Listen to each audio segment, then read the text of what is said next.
So on June 19th of 2025, my journey with CPS began. Um, there was a phone conversation, and that's when I was told about some allegations against my ex and some concerning behaviors that he was exhibiting. Um, at first, I was a little skeptical about the information and where it was coming from. And there was a video shared that was very concerning. That was late at night on a Thursday. The very next morning, I called my attorney, who I have used for probably the past 10 years. My ex has a history of dragging things through court, just dragging out child support, dragging out custody hearings, and everything else. So, called my attorney that I normally use. Didn't wait on a phone call back. I just went ahead and drove to his office unannounced. I have a wonderful attorney who I will possibly use it in the future. I'm not sure after how all this went down. I may pro se represent myself in every court hearing from here on out. But that phone conversation occurred. Video evidence was shared with me. I ended up in my attorney's office that Friday morning. All while keeping my cool and communicating with my ex, because our child was there, and securing a plan to be able to pick her up that very next day after I was done at my attorney's office and get her back home with me. The goal, and I was successful in doing so, was to get her out of there, not to get the cops up there, not to traumatize her, not to have her witness anything that would go down. May have done that differently after my journey with CPS and seeing how all of that panned out and just the vast mishandling of everything. But I did go to my attorney's office. We did file for emergency orders, ex parte orders that day that were denied.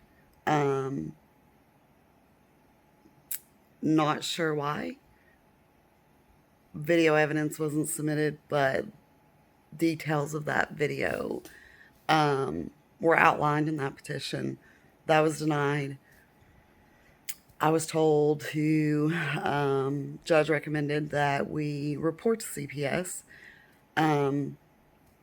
Family Advocacy Center. So that's the journey we took. I self-reported to CPS at the judge's advice because he denied the ex parte temporary sole custody until everything was investigated. That's all we were asking for, full law enforcement investigation into the matter before there was any visitation with the child again. Those court hearings ended up being stretched out for 6 months, which I find ironic because those are supposed to be quickly seen to and heard. You get assigned whatever judge you get assigned to. You can't request that you go before the same judge you've seen in the past, even though that judge has heard every other case in this matter, knows about all the lies that were exposed in court, is the one who has made the order that my ex has never gotten 50-50 custody, which he's petitioned for multiple times over the course of several years, before he was finally told not to come back to the courtroom without a substantial change in circumstances. He was never going to see 50-50. And that's finally what stopped court proceedings, petitions every few months for 50-50. Filed my report with CPS, answered all the questions, had already talked to the person who shared evidence with me, had their permission to share name and contact information so that CPS, law enforcement, had that up front, could call, get whatever evidence and details they wanted, secured the child in question, brought her home. Um, didn't share a lot of details with her about what was going on. I didn't want to even speculate on the video or what I'd seen or anything of that nature. Before CPS talked to her, I didn't want it to ever look like I had coached her in any way, that she had any information up front going into this. I wanted to make sure all of her answers were honest, and they were. Um, I was very accommodating with CPS. Our first caseworker, I felt like, wanted to do more,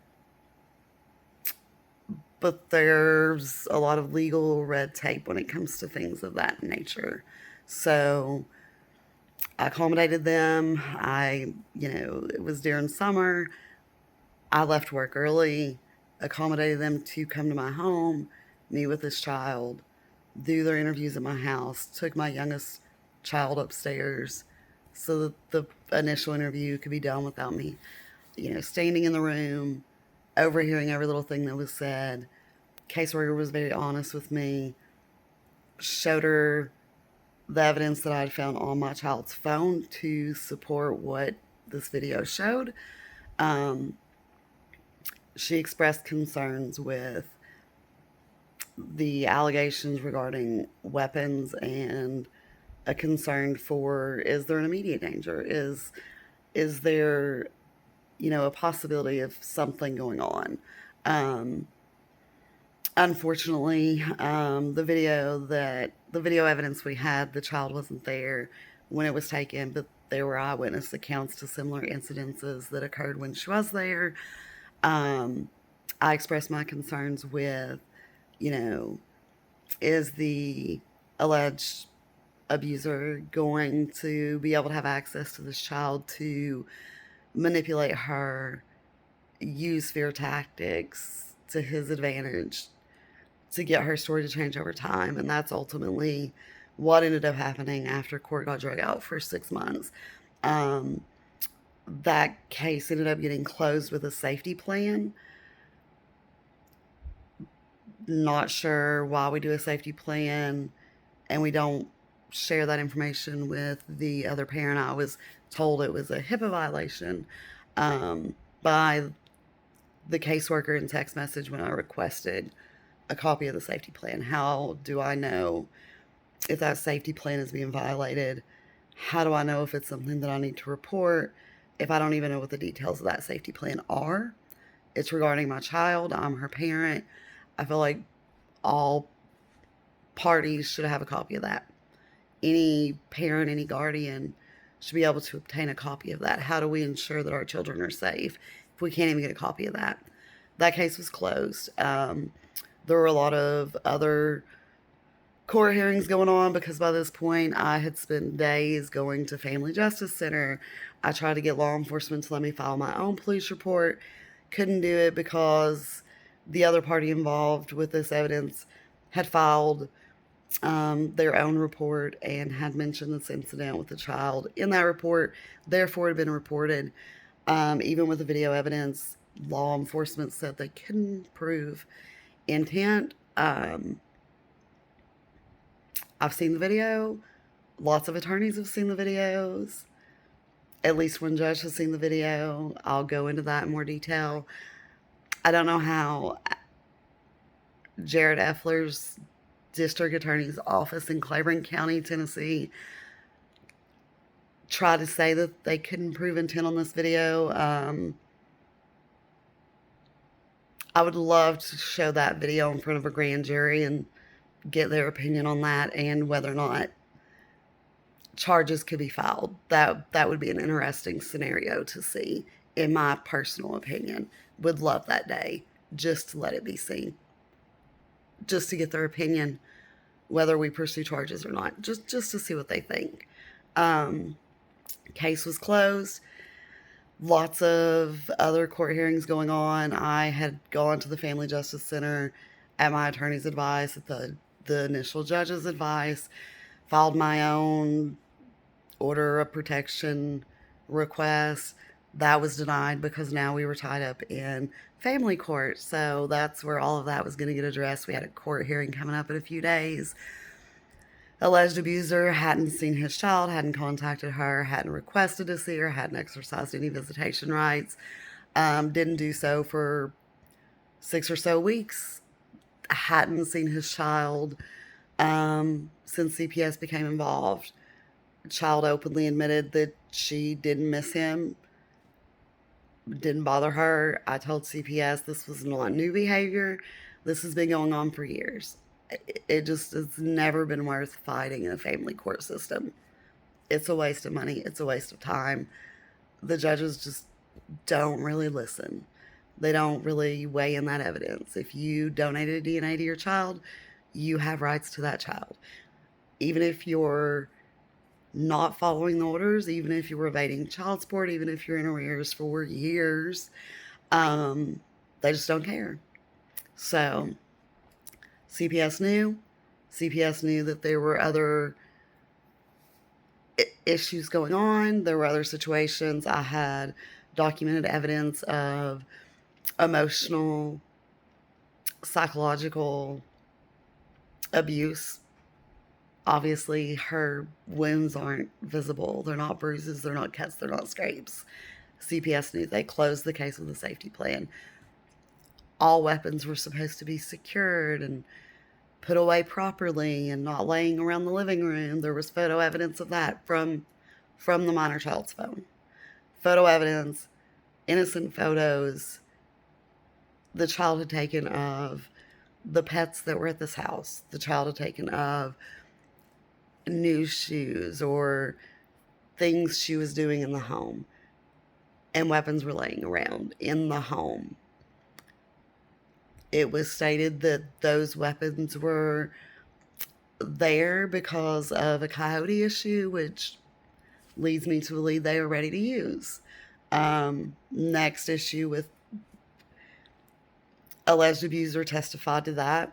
Child testified to that. Multiple people testified that that was the story being given.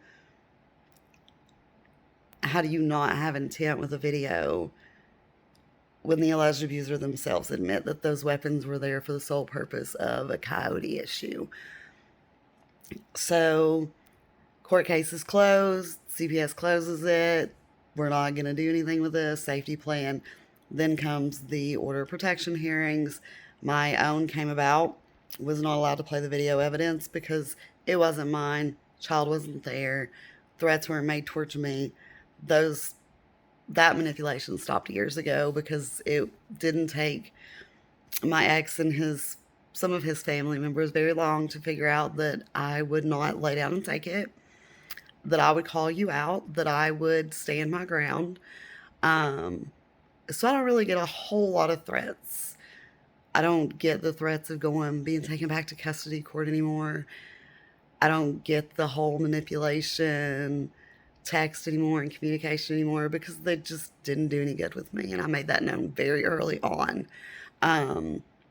So unfortunately, I was told it's what family court hearings are for. We have those scheduled. Those are coming up. CPS will testify to the safety plan, the case being closed, whatever. The person who shared the evidence with me, I will forever be grateful for. Regardless of us losing this case, regardless of nothing being done, there's now a paper trail. So the next time the same behavior occurs, and it will. It's a vicious cycle that this person lives. I later found out that this is not the first time things like this have happened, which isn't a big shock. That's part of the reason I got out of the relationship. I wish I could say I regretted that relationship, but I'll never be able to regret it because I got my daughter. Regardless of what her life is, I've done everything I can to protect her as much as I can from the negativity. I've done as much as I can to police the behaviors, the psychological, the emotional torment that these people put her through. I'm probably the only person on the face of the planet that call them out and don't have a problem doing so, and letting them know, no, you can't turn this around on me. No, this is not my fault. These are your actions. These are things that you have done, that you have said to a child, nonetheless, to a child, trying to get her to turn on me as her mother. But what you didn't know is that I've always been the safe place who refrained from trash talking you, from making all of these incidences known to her, because she is a child and she deserves to have that innocence. She deserves to have that childhood. So I'm not going to stoop to that level. So I'm probably the only person that they fear on the face of the planet, and I'm okay with that. I'm well aware that they hate me, that they dislike me, that they trash talk me in front of my kid. She comes home. She doesn't tell me what they say, but she will tell me that they trash talk me and that she doesn't like it. And my response is always, sometimes adults say things in anger that they do not mean, and that does not make them right. That does not mean that it is okay. But that just helps us as people understand that we can't always listen to other people's opinions when they're speaking those negative things against people. If you know that it's not true, if you suspect that it's not true, believe yourself over them. And I'm sorry that that happens. She's not going to get that from me. I will not stoop to that level. I will not defend them. I will not defend their actions, but I will not stoop to their level. She knows where the safe place is. She knows who the safe parent is. She knows who she can confide in and who she can trust. I didn't have to tell her that. She's old enough now to start realizing some of the things that are going on and form her own opinions of the matter. I never had to tell her that. And I'm so thankful that I didn't involve her in those decisions, because I never wanted to be the reason that she ever had a negative thought of any of her family members. I never wanted her to question her feelings about those family members. I wanted her to be able to say, I feel this way because of these actions, because of these words, because of these events, not because my mom told me this. And I'm so thankful that I took that route early on, because it has helped me so much in this journey to be able to facilitate a safe place for her, to be able to have a close relationship with her and be somebody that she can trust. And I'll always be thankful for that. But we go into this hearing. My protection order is denied, obviously. He didn't make threats towards me. I don't know that he would ever make a threat towards me, not to my face, not to someone. They would report it back to me, not in a way that would ever be provable in court. The person I strongly encouraged, and I will take on that 100%, I strongly encouraged the person who got out of a hostile relationship with him to file a police report, to file for an order of protection, to get a paper trail, regardless, early on, regardless of how this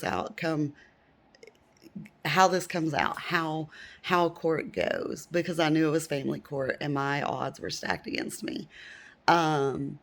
It creates paper trail, because the next time something like this happens, the next time someone is brave enough to put it in writing and report it, there's a paper trail now. This isn't one isolated incident, because there's a paper trail now.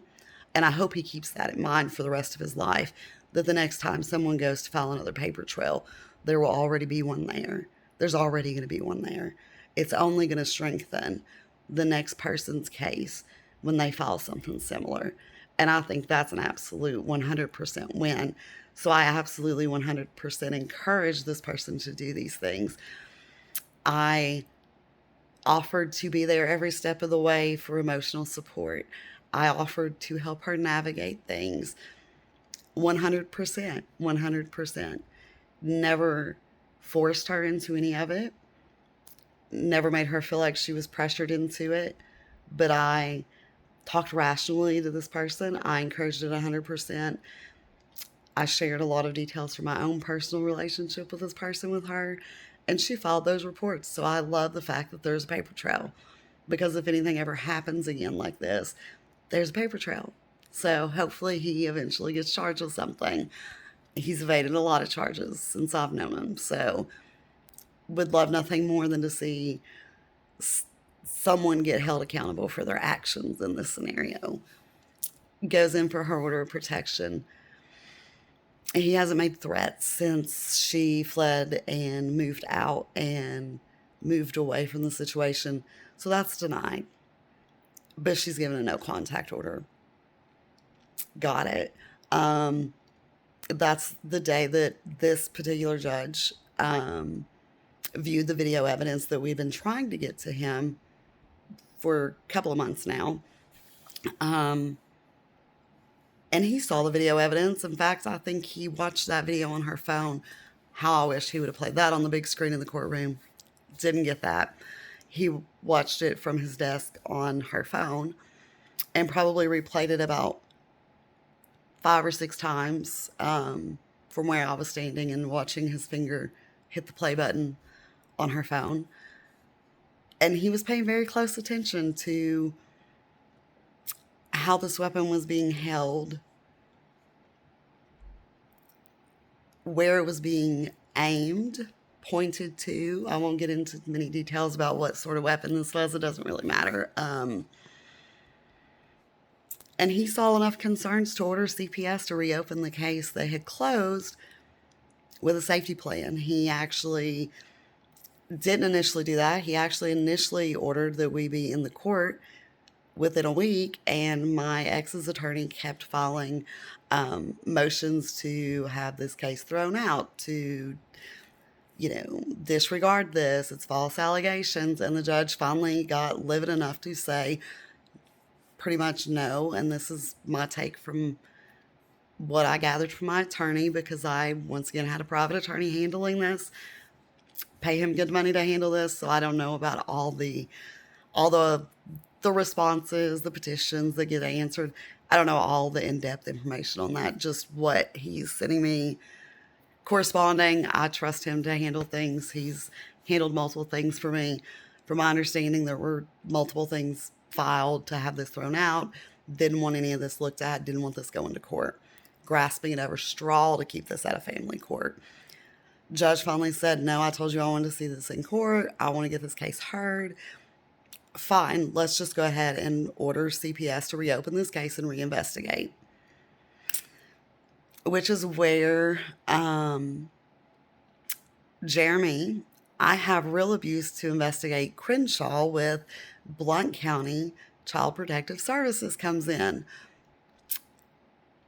Lots of interesting details about him that I later found out after my chaotic experience, and I had time to slow down and dig a little deeper.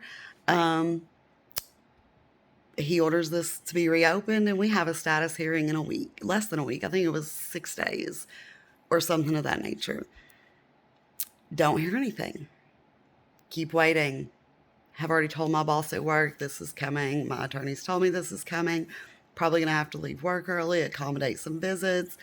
Like, this is coming down. This is in the works. It's about to happen.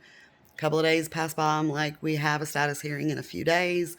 Not heard anything from CPS with an order from a judge to reopen a case to reinvestigate the initial allegations. So what do? Well, I take the initiative to contact Blount County CPS myself and say, hey, judge ordered this. I've not heard from anybody. We have a status update in a week. What are we doing? Once again, I bend over backwards and accommodate CPS, leave work early, facilitate a meeting at my house. What am I told?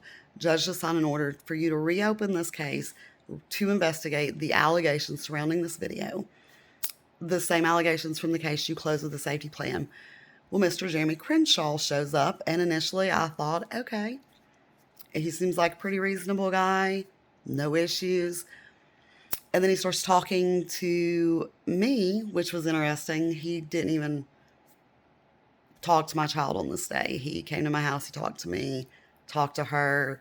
I think it was, I think maybe he went to the school summer program. Maybe they were in school by this time. It's all a little fuzzy. I'll have to go back and look at my dates, my text, and all of that. I think they'd actually started back to school, and he went to school and spoke to her, but he needed to speak to me. So, yeah, they were actually back in school because I gave him very specific time frames because we had some school activities going on that evening that we were going to make it to. But my kids go to after school childcare until I get off work. So that's where they were going to be. I left work early while they were still there so that he and I could sit down and talk about some of this other evidence that I had, since they needed something more current. So he comes to talk to me and he says that he can't reinvestigate anything with the case that was closed with a safety plan, which was confusing to me since the judge reordered it open and reinvestigated. Fine. Bet.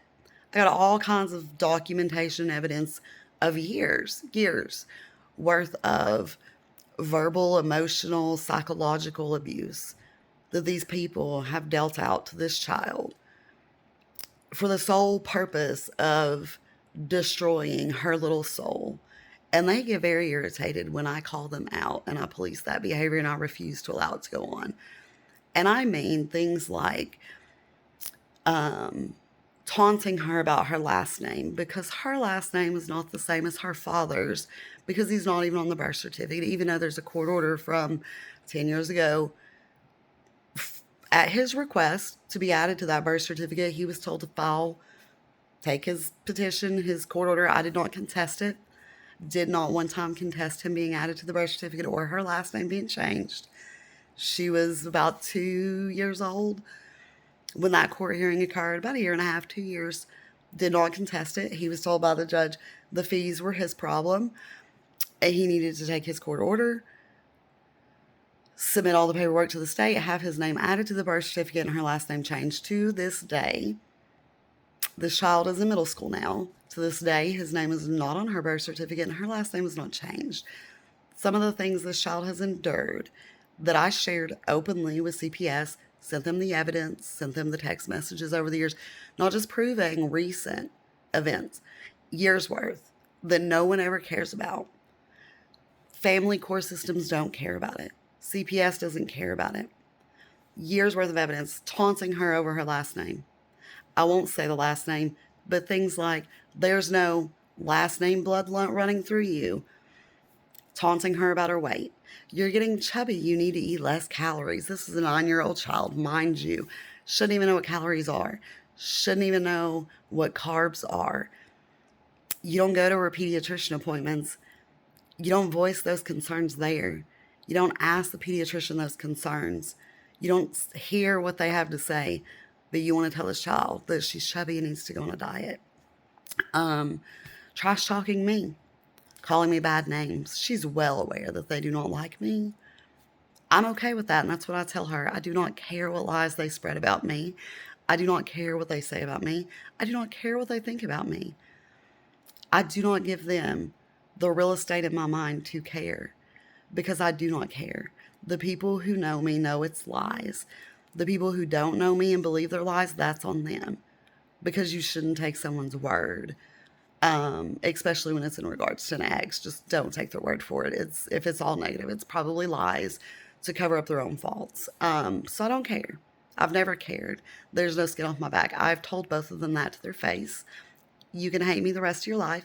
Hate me the rest of my life. It is no skin off my back. I do not care. It does not affect me. I am not here to make you happy and be your friend. I'm here to protect my child and raise her the best I can in the situation we were dealt that neither of us asked for, because she did not ask to have you as family. I did not ask for a narcissistic abuser, but here we are making the best out of it.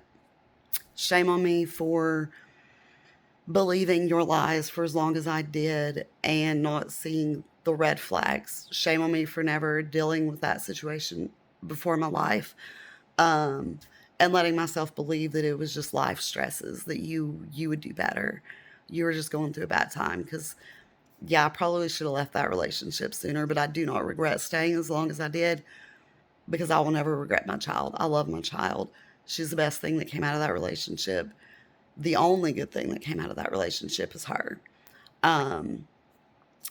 So we start getting into the reopening of the CPS case. They come in, I share all this evidence with them of these years worth of verbal abuse, emotional abuse, and Jeremy Crenshaw, sitting at my dining room table, tells me that I have a case. It's just more of a civil case.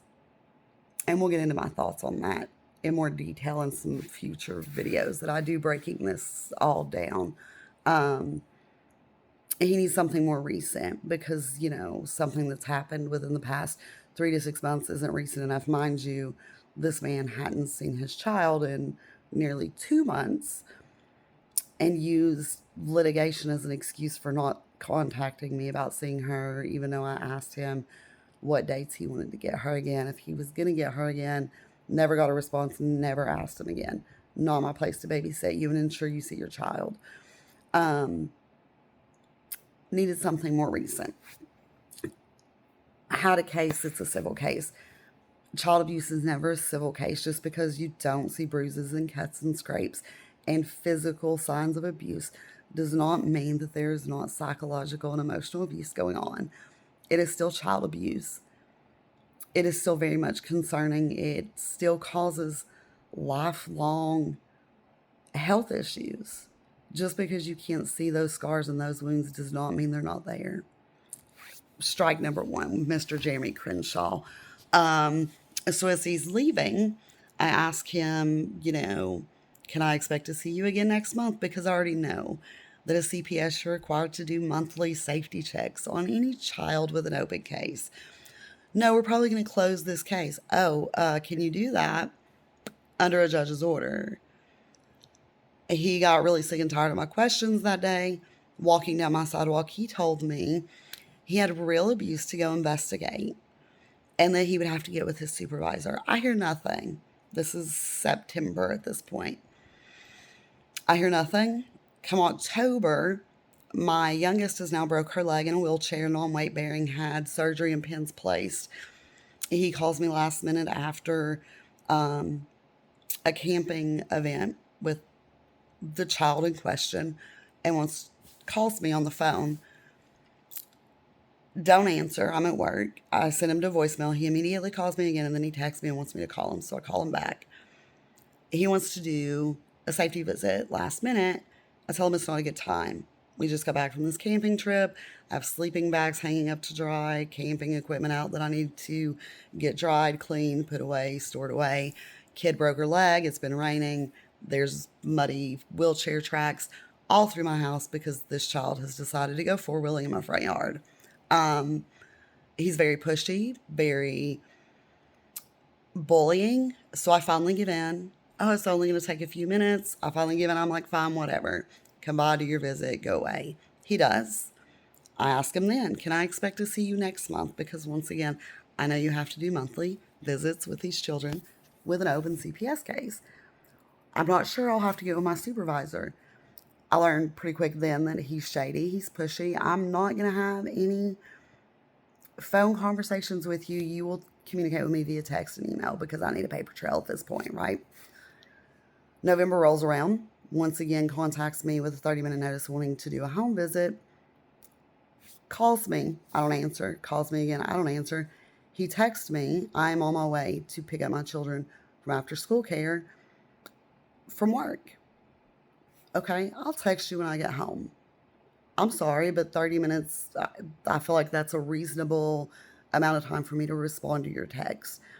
Before I can even make it to the school to get my kids, he has showed up at my house unannounced, knocking on my door, woke up my significant other who works third shift so that it better accommodates our kids' schedules. Neither one of us ever has to miss work if they're sick, whatever. Woke him up, beating on the door.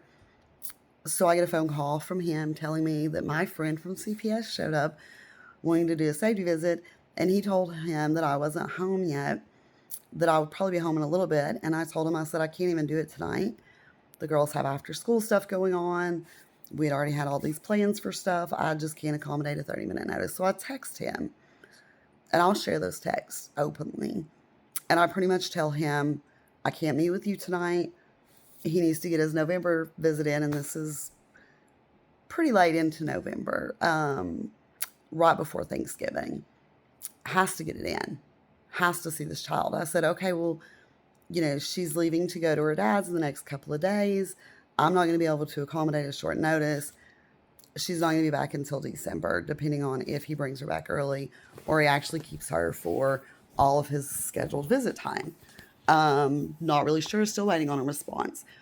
He then tells me that he has to see her, has to discuss possible hazards, has to warn her about hazards or possible hazards in this home before she goes back up there.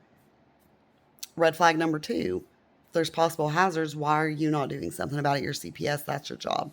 If there's a hazard, you should be addressing it, okay? I said, I'm sorry, you're either going to have to go to this other county, Claiborne County, because it's not where I live. I live in Blount County, so that's why I'm dealing with them. You're either going to have to go to Claiborne County and do your visit at her father's house, send Claiborne County up there to do the visit, or you're going to have to wait until after the holidays and come the first week of December. Well, obviously, that's not acceptable because we don't have our November visit that we need. And we're not adults, and we didn't plan accordingly, and we didn't give me more than 30 minutes notice for this visit. So he then asked me what time I'm going to get home with my children that night, that evening, after our after school adventures. And I say, not really sure. We were going here to do these things, then we're going to have dinner. But by the time we get home, it's going to be fairly late, not super late, but, really going to like 8:30. It's going to be time for them to take showers and go to bed for school the next day. They have school the next day. I'm a responsible parent. I'm going to make sure they get their showers and they go to bed for school. Has to talk to them. No, not going to happen. Here's your options. Tells me he can't go to Claiborne County to do a visit. Mind you, they've never done a visit. Not one time during this entire case did they do one visit, one home visit with this child at the alleged abuser's home. Okay? Another issue, another red flag there. Can't do it in this county because it's another county. Can't possibly call their CPS people and have them go do this visit. Has to be at my house. Okay, well then you're going to have to wait until after she comes back. It's probably going to be the 1st of December. Not an option. Has to see her before she goes. Nope, can't. I'm not changing my kid's schedule. I'm not canceling the plans that we had to accommodate a 30-minute notice. I asked you last month, can I expect to see you again? You failed to schedule anything. You gave me a 30-minute notice. I'm not accommodating. I'm not going to uproot my child's life, both of my kids' lives, to accommodate your 30-minute notice when I'm not even the alleged abuser. So what does he do? I hear nothing. Hear nothing else. The very next day, I got to get my kids from school because my broken leg child had a doctor's appointment. She went to school late. Go to drop her off. Day before Thanksgiving, they're not really doing anything. I'm like, fine, I'll just take the other one home. Enjoy the rest of the day before she goes to her dad's. The school secretary informs me that the CPS guy came by to talk to my kid that day at school. And I said, oh, really? And she says, yeah. And I said, he didn't ask for my permission or consent. And she kind of looks at me and I'm like, nope, not your problem. It's public school, guys. It's not their job to know if CPS is working within the legal realms of their job. So this man, Jeremy, I have real abuse to investigate Crenshaw, took it upon himself to go to my child's school and conduct an interview with her without my consent, without my knowledge. So I text him and I say something along the lines, and once again, I'll share these texts. These for sure I can share. Did you go to my kid's school and talk to her without my consent, my knowledge? What legal right did you have to do that? Oh, he went. Couldn't produce any legal rights. What's my case number with CPS? Because I've still not gotten that. I'd like to be able to track that online. Still to this day, do not know what my case number was. No one would give it to me. So I start contacting supervisors. Well, he has a supervisor who is a sit-in supervisor because the real supervisor is on vacation, who just so happened to be the caseworker I dealt with the first time that I really kind of liked and had no issues with. Who says, well, was it an initial interview? And I said, no, and it didn't matter if it was. You still can't question my child without my consent or my knowledge without probable cause. You can't just go into schools and question any random kid you want unless you have a reason to do so. You need a court order. You need something from the judge. Or you need probable cause. And if you have probable cause, you're going to need to take the cops with you. Can't just barge into schools and randomly talk to kids in the United States of America. Doesn't matter. Regardless, it wasn't an initial interview, it was a follow up interview. So, no, you had no right. No new allegations, no new findings in the case. You had no right to go into my child's school and question her without consent, which she confirmed. She's going to have the real supervisor call me back when she gets back from vacation, which Frenchie Mitchell does. More into her later in this little video. And she also confirms that no, he had no legal grounds to go into this school and to question my child or have an interview with her without my consent and or knowledge. So my questions are, okay, well, what do you plan on doing about this? What do you plan on doing to ensure that this man doesn't violate constitutional rights in the future? Because that is a constitutional right. You can't just go into a school and talk to my kid without my permission or my consent, without probable cause. No answers, right? So now we're, less than a week from court, from our actual court date in December, because now we've drug on for 6 months. And all of a sudden, Jeremy, I have real abuse to investigate. Crenshaw is no longer my caseworker, and I have Frenchie Mitchell, who is his supervisor, who needs to do a visit with my child for December right before court, which I once again accommodate, trying to be cordial with CPS, trying to accommodate them, trying to make this process as easy as I possibly can on everyone. So we go into court a week later, and Frenchie Mitchell, the supervisor for Blaine County CPS, sits on the stand under oath and tells the judge that there were no findings in this case. Judge didn't care about my evidence. He didn't care about what I had to say. He didn't care that they conducted illegal interviews with my kids. I didn't even get a chance to go to say any of that. I didn't get a chance to ask about the safety plan that proves that there was some type of concern, that there were some type of findings. I didn't get a chance to bring up the text that I had printed out from Jeremy Crenshaw about needing to warn my child about hazards at the other parent's house, because I was shut down by the judge. It turned into a fighting match between all the males in the courtroom and Judge Jones, who was presiding over the case in Claiborne County, because that was a whole hot mess with the judge who was originally on the case and a bunch of legal action that pulled in a different judge from Campbell County, Judge Jones. It turned into a massive fighting match between all the men in the room, the attorneys. His attorney was trying to say that my attorney should be withdrawn from the case and brought in as a witness. Why? Because we requested that my daughter talk to the judge in a closed chamber session at her own request, because she wanted to testify on the stand in front of her family. So the one person that should have mattered in this case, the only person that should have mattered in this case, and the only person whose well-being should have been protected, was denied the opportunity to a closed session chamber with a judge to let him know how he felt, how she truly felt about matters, without any of her parents or family in the courtroom to stare her down. Because it turned into a massive argument. Because CPS said there were no findings, so that was all there was to it. Nobody wanted to hear anything else. No one wanted to look at the video. No one wanted to consider the text messages. No, Frenchie Mitchell sat on the stand and said there were no findings in this case, even though I was told that there was a safety plan. Dad was told there was a safety plan. In fact, Dad himself tried to say something about the safety plan, and he was shut down. Okay? Even Dad tried to step up and say, what about the safety plan we did? Like, are we not going to bring up this good thing that I did, agreeing to do these things to make sure these allegations are addressed? Okay? Shut down. No showing of the video. No showing of the pictures that I obtained from the child's phone. No showing of the text messages about Jeremy Crenshaw saying that, he needed to discuss these possible hazards with this child. None of that. Frenchie Mitchell just sat up there and said there were no findings in the case. And the GAL, let me just tell you, absolutely useless.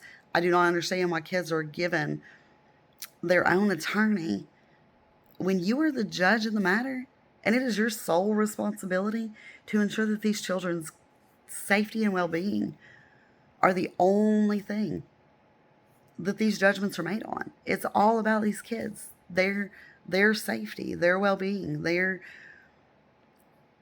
best interest. Why do they need their own attorney? You're the judge. That's your job. You're supposed to look at my evidence, the other party's evidence, hear our testimony, hear what we have to say, maybe hear what the child has to say. You're the judge. Make a ruling. Why do they need their own attorney? But that's we'll get into that in more detail as well. So yeah, the case was thrown out. Nothing was done. The only thing we were requesting was full law enforcement investigation into the allegations, a mental evaluation for Dad, because if the allegations in the video were in fact real, and I have every reason to believe that the video was real, there are some real concerns about mental stability at this point in time. No one who is mentally stable would do these things. Maybe it was a lack in judgment that one time. I'm not a mental professional. Can't really say 100%. There should have been some type of mental health care professional that made that determination. But we weren't awarded that either. I was asking for sole custody pending full law enforcement investigation into the allegations and a mental evaluation. I would have settled for supervised visits until those things were met. But we were thrown out of court because a CPS supervisor by the name of Frenchie Mitchell from Blount County, Tennessee, sat on a stand and lied under oath and will never be held accountable. But now if I go on the stand and I lie under oath, I'm going to be held accountable. So that's my CPS encounter that lasted about 6 months in a nutshell. And I will do future videos breaking that down bit by bit with details about how every bit of that went, details about the specific emails and evidence that was shared. Maybe not the evidence, but definitely details about what sort of evidence was shared and what kind of time frame that evidence was gathered over. And how Dad stopped paying child support in the middle of all this court litigation, but the judge didn't care about that either. And where I sit right now with child support, which I'm pretty happy about. But we'll get into that a little more in detail when I break this down in future videos. And we will break that down bit by bit, step by step, and get into some of those details and some of the interesting things that I have now dug up on Blount County CPS, Jeremy Crenshaw specifically. Amazingly, his name is actually listed in other open litigation right now for similar allegations of constitutional right violations. Can't imagine that that's an ongoing issue at all. And I'll get into details about how the commissioner of DHS, Miss Quinn herself, ghosted the emails until my case was closed so that she could tell me that I would have to contact the records department. I'm not real sure why I have to contact the records department for you to tell me what you plan on doing moving forward to ensure future families' constitutional rights aren't violated. But I guess I need my records in front of me for that. But I already know what you all are going to tell me. It's a HIPAA violation because Dad's the alleged abuser, not me. So why would I need those records on my child that's involved in this case, right? Yeah. So hopefully I can start breaking down that step by step and jumping into some of those details in more depth and get those videos shared in the coming weeks as well. Super excited about this journey. I posted my first video and I found that it's very therapeutic to get that story out and to finally put a voice behind the year of chaotic craziness that I have gone through with trying to advocate and trying to reach out to elected officials and politicians and lawmakers and state people on multiple levels from multiple organizations to try to get answers into what they plan on doing to ensure people's constitutional rights aren't violated in the future and the CPS doesn't just bully their way in to these homes to do whatever they want because they think that they can, because there's no one there to oversee them and hold them accountable. So I'm pretty excited about this journey. I'm pretty pleased with the fact that I did not listen to the advice to hire an attorney and file a class action lawsuit or contact the Civil Rights Department. I feel like getting my story out there and sharing my details is going to be very therapeutic for me, and it's going to be a lot less stressful because I don't have to deal with court dates and attorneys and judges and lawyers and crazy, chaotic madness. And I can share my stories as I see fit and when I have time to, and I can spend lots of time with my kids making memories in the process because I don't have to worry about getting evidence together for court hearings. Um, so, yeah, I'm pretty excited. This is pretty therapeutic. I find it quite healing to be able to share some of the things that we went through and what I noticed CPS failing on in my own short case with them, my own dealings with them, and how shocked I am at how many similar stories are out there that are very close to my own in regards to violation of rights and bullying and manipulation. And it's just disgusting when you start researching that and digging into that, the amount of information that you will find. It's absolutely disgusting. So we'll dive into that deeper. Um, Hoping to post some future videos really soon, breaking each of those situations down to go more in depth into some of the things that raised a lot of red flags and that should not have occurred, and that really had me questioning if the child's safety and well being and best interest is really kept in the mind of anybody that's supposed to be the sole people who protect those things for kids. So hopefully those videos get posted soon. If I get busy with my kids, there may be a short delay between videos, but we'll see where this journey lands me. We'll see how much information I get out there. Um, Hopefully it gets out there in the next few weeks and I'm able to share all that in more depth and jump into some of that in more depth. Feel free to comment with questions, anything you want me to elaborate on, anything like that. I may or may not answer. It really just depends on what it is. And if I feel like it's something that's going to advocate for change, that it's going to give other families strength to keep pushing forward. Um, that's what these videos are for. It's to advocate for change. It's to share my personal story so that other families know that they're not alone, that they're not the only one, that yes, these things happen right here in your backyard. Um, so bye for now. Hopefully I'll be posting those videos soon.